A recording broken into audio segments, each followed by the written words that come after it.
There was yechidus with my family, and one of the major questions that was posed to the Rebbe was where I should continue my Jewish education. Should I continue in New Haven, Connecticut for yet another year, as we were about to enter high school in Masifta, or should I go to the main Lubavitch Yeshiva in Ocean Parkway in Brooklyn, New York?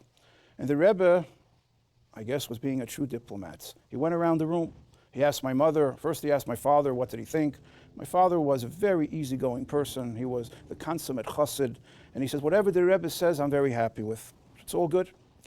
Then he asked my mother, Soll sein gesund. My mother gave her typical dramatic answer. And it went something like this: Rebbe, Brooklyn is a jungle. And he's still very young. Soll bleiben mit mir noch ein Jahr. Let him stay with me another year. The Rebbe smiled. And the Rebbe asked me, what do I think? And I told the Rebbe, honestly, I'm comfortable in both places, but if I prefer, I would prefer going to New York because the sviva, the environment, would be more conducive for my spiritual growth. And I remember it like today. The Rebbe turned to my mother especially, and he went like this. And he smiled. He says, Ich nehm das auf meine Plätze. I take this on my shoulders that he should go to New York. He'll be fine in New York. And Maisa Shahoya Kachoya, that's the way the story unfolded. The next year I was in the big yeshiva, and everything was fine, and I had a very successful year. 20 years later, I'm sitting Shiva for my father. And we're just talking this and that. My brother-in-law tells me, you don't really think I like you that much. Do you remember when I visited you in Ocean Parkway? I said, sure, I remember. You were dropping by. You were on the way. He says, that's not the real story. I said, what do you mean?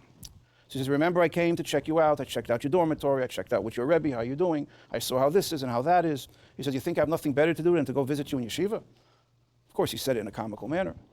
And I said, what do you mean? What's the scoop, Zalman? And he says, I received a call from Rabbi Chadakov. And Rabbi Chadakov says, the Rebbe will wissen. The Rebbe wants to know what's happening with your Shvager Einbinder.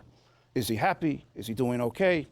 And I want you to go down to the yeshiva and check out the situation. Und soll reinschreiben, klar und deutlich. You should write a very clear and exact report how your young brother-in-law is doing away from home. The point of the story is an awesome point. The Lubavitcher Rebbe sits at 770 Eastern Parkway. He's involved with the macro. He's involved with global issues. Yet he doesn't forget about the sensitivity that he gives a Jewish mother. Ich nehm das auf mein Plätze. I take it on my shoulders, he'll be okay.